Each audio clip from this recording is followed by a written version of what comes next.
Welcome students. Today I am going to introduce a new topic under insolvency accounting and that is specimen of statement of affairs. आज हम आपके सामने में insolvency accounting एक नया topic लेकर के आए। इसका नाम है specimen of statement of affairs, अर्थात स्टेटमेंट ऑफ अफेयर्स कैसे बनाया जाता है उसका नमूना आज हम प्रेजेंट करेंगे। आपको मालूम है इंडिया में इंसॉल्वेंसी डिक्लेरेशन के लिए दो रूल्स एंड रेगुलेशंस हैं। Number 1 is called as PTA, presidency town insolvency act, जो कि इंडिया में तीन बड़े बड़े शहरों प्रेसिडेंसी टाउन्स जैसे चेन्नई, मुंबई, कोलकाता, बस तीन शहर के लिए इस रूल्स रेगुलेशंस को अपनाया जाता है। वहां के बिजनेसमैन के इंसॉल्वेंसी के लिए इस रूल्स रेगुलेशंस को अपनाया जाता है। Rest of India including Jammu and Kashmir के लिए दूसरा रूल है जिसे PIA, प्रोविंशियल इंसॉल्वेंसी एक्ट के नाम से जाना जाता है। दोनों ही एक्ट में बतलाया गया है इंसॉल्वेंसी डिक्लेरेशन के लिए दो अकाउंटिंग प्रोसेस बनाना चाहिए, प्रेजेंट करना चाहिए। Number 1 is statement of affairs and number 2 is deficiency account. Statement of affairs is the another name of balance sheet.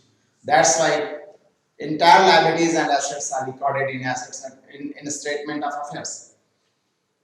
But in this act, in these acts, PTA and PIA, as liabilities and assets are recorded, are classified into 8 lists: list A, list B, list C, list D, E, F, G, H. Number 1 to 4, list A, B, C, D, is for list of liabilities, and E, F, G is the list of assets. और जैसा कि हम जानते हैं in case of insolvency mostly liabilities का value ज्यादा रहता है और एसेट्स का वैल्यू कम रहता है। Difference in between total amount of liabilities and assets is known as और recorded in the name of deficiency, list H। इस तरीके से हमारा स्टेटमेंट ऑफ अफेयर्स प्रेजेंट किया जाता है।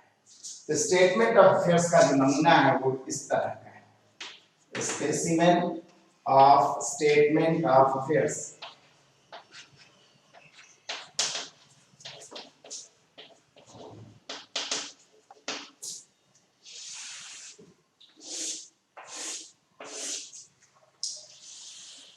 लायबिलिटीज है इस साइड में,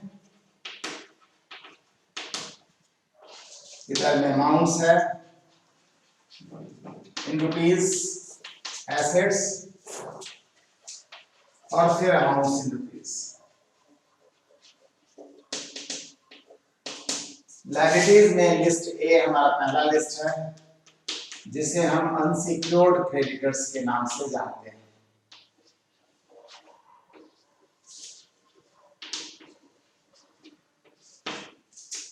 नेक्स्ट लिस्ट है लिस्ट बी जिसे हम फुल्ली सिक्योर्ड क्रेडिटर्स के नाम से जानते हैं।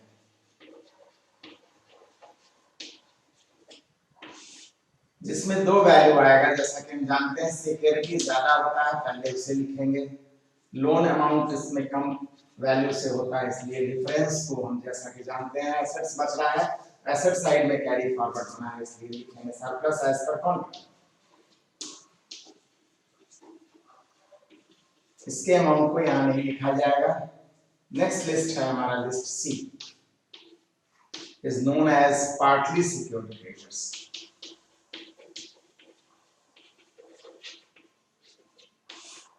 इसमें भी लोन ज्यादा होगा इसमें और सिक्योरिटी का वैल्यू कम होगा। डिफरेंस जो बचेगा वो लोन बचेगा, इसलिए लोन अमाउंट को लोन पे अमाउंट कॉलम में लिखेंगे। नेक्स्ट लास्ट लिस्ट है लिस्ट डी जिससे हम प्रेफरेंशियल अनसिक्योर्ड क्रेडिटर्स के नाम से लिखते हैं। जैसा कि हम जानते हैं नाम से clear, preference in payment of such liability, ऐसे दायित्व के पेमेंट में प्रेफरेंस होता है, पहला अधिकार होता है। इस कारण से इसका पेमेंट पहले कर देना है, मतलब एज लायबिलिटीज इसके वैल्यू को नहीं शो करना है, इसको एसेट्स के वैल्यू से माइनस कर देना है, इसलिए एज पर इस तरह से हम पाएंगे लायबिलिटीज में दो ही अमाउंट के कॉलम आएगा, एक लिस्ट ए का दूसरा लिस्ट सी का। डी को हमें एसेट से माइनस करना है और लिस्ट बी तो हमारा एसेट्स ही है, एसेट्स में ले जाकर के उससे ऐड करना है। अब बात आती है लिस्ट ऑफ एसेट्स की। तो लिस्ट ई में हम ऑल एसेट्स लिखते हैं। तीन तरह के एसेट्स को छोड़ excluding number 1 assets with creditors as security. Already उस एसेट्स को देखिए यहाँ सिक्योरिटी के रूप में लिख चुके हैं। इस कारण से उसको ऑलरेडी लिखा जा चुका है, इसलिए यहाँ नहीं लिखेंगे। एसेट्स के लिस्ट में दोबारा उसने लिखना है। नंबर 2 डेटर्स, दूसरे शब्दों में इसको बुक डेब्ट्स कहते हैं। तीसरा एसेट्स जिसे कि यहाँ छोड़ना है, हमें एक्सक्लूड कर देना है, that is bills of exchange और बिल्स दिया।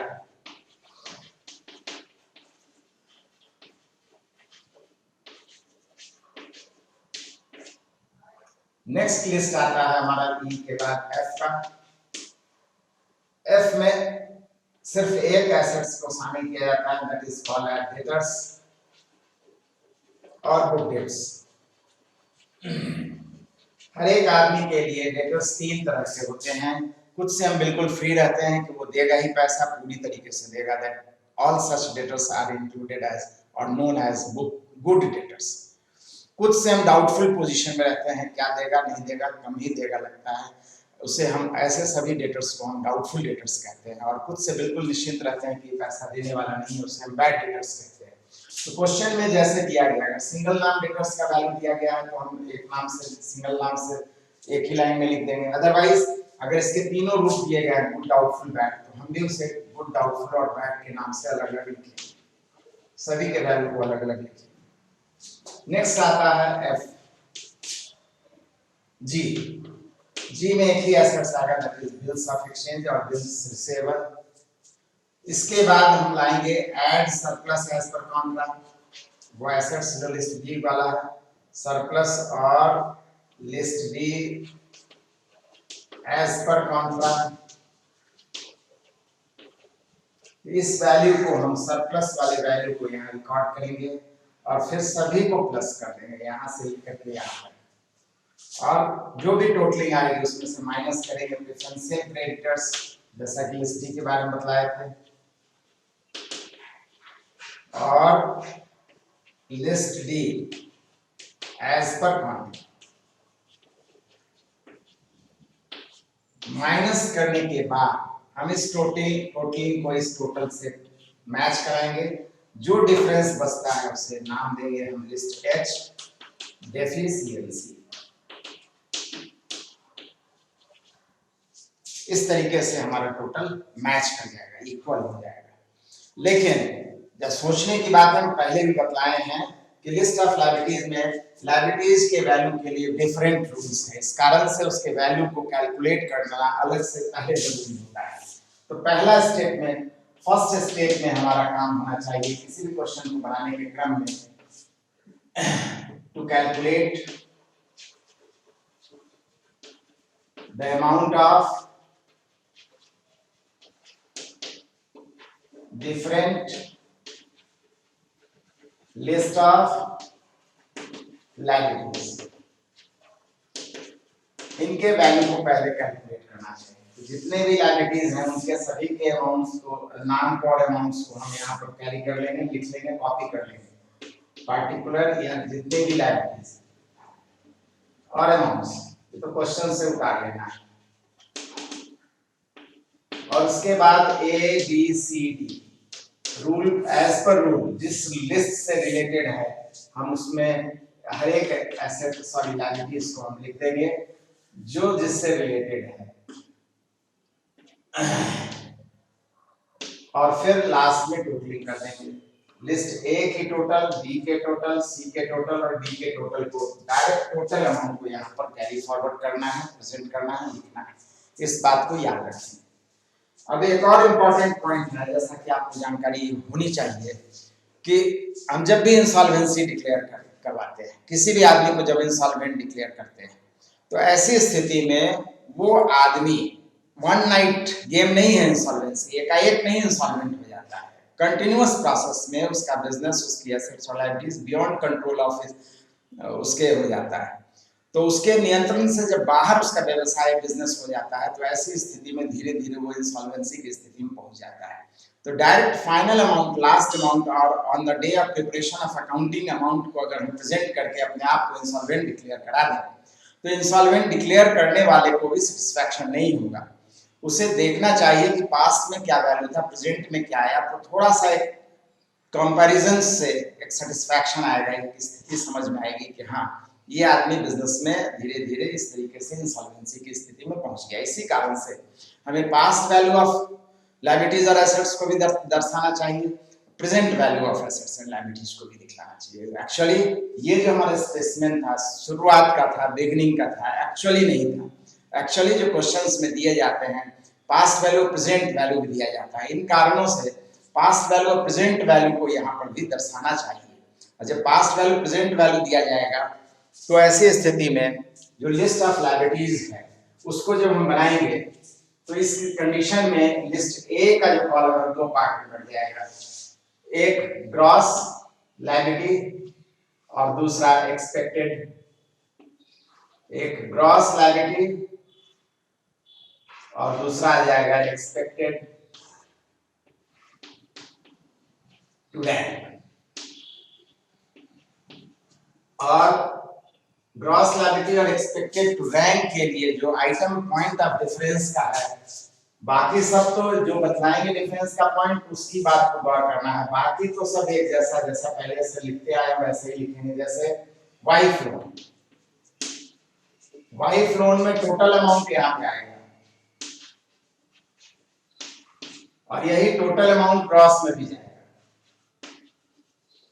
लेकिन एक्सपेक्टेड में कितना जाएगा तो याद रखना है जो स्त्री धन है, जो फादर्स रिसोर्सेज है, ये वाला अमाउंट जो है, ये वाला अमाउंट जो है हमारा एक्सपेक्टेड वाले कॉलम में जाएगा, याद रखना है। दूसरा पॉइंट है बिल्स डिस्काउंटेड।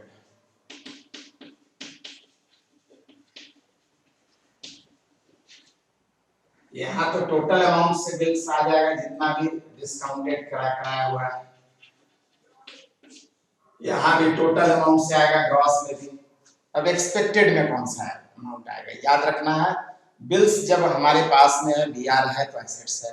जैसे ही बिल को हमने बैंक से अपना डिस्काउंट करा लिया, ना एसेट्स का रूप है वो ना लायबिलिटी का रूप है। लेकिन अगर उसमें से कोई आदमी पेमेंट से बैंक को इनकार कर देता है, या बैंक को लगता है ये डाउटफुल है, या बैंक को लगता है ये एकदम नहीं पेमेंट करेगा, डाउटफुल है, बैड है, डिसऑनर है, ऐसा कोई भी बीआर है, तो वो फाइनली बैंक हमसे क्लेम करेगा, हमारे लिए लायबिलिटी बन जाएगी। तो इसमें वास्तविकता में एक्चुअली में लायबिलिटी कौन सा अमाउंट होगा, तो डाउटफुल अमाउंट जितना भी है, बैड अमाउंट जितना भी है बिल्स डिस्काउंटेड का, और डिसऑनर अमाउंट जितना है, ये सब हमारा एक्चुअल लायबिलिटी है, एक्सपेक्टेड टू रैंक में जाएगा। नेक्स्ट है हमारा कॉन्टिंजेंट लायबिलिटी, मतलब पास्ट में लायबिलिटी थी अब इन फ्यूचर में, तो इसके अमाउंट को हम यहां लिखेंगे, लेकिन यहां नहीं लिखेंगे। इस तरीके से जो ग्रॉस का टोटल है वो अलग आएगा, एक्सपेक्टेड का टोटल अलग आएगा। ए में बी सी डी में कोई फर्क नहीं पड़ने वाला, बी सी डी के आइटम को जैसे लिखते थे वैसे ही लिखेंगे। इतना ही नहीं, ए का भी बाकी जितनी लायबिलिटीज है पहले जैसे लिखते थे, जैसे अनसिक्योर्ड क्रेडिटर्स, जितना यहाँ वहां उतना ही एक्सपेक्टेड में भी, कोई डिफरेंस नहीं आएगा। बिल्स पेबल जितनी एक्सपेक्टेड में आएगी उतनी ही हमारी इसमें जाएगा, एक्सपेक्टेड में जाएगा, जितना ही ग्रॉस में जाएगा, मतलब बाकी आइटम में कोई डिफरेंस नहीं है। इन बातों को ध्यान में रखते हुए आप अकाउंटिंग को कंप्लीट कीजिएगा या लिस्ट ऑफ लायबिलिटीज को बनाइएगा, और इसी कारण से जो चेंजेस आएगा वो स्पेसिमेन में भी आएगा। स्पेसिमेन में लायबिलिटीज का दो अमाउंट का कॉलम बनेगा। पहला कॉलम हमारा ग्रॉस लायबिलिटी के नाम से जाना जाएगा, और दूसरा column expected to rank, expected to rank के नाम की लायबिलिटी अमाउंट हो।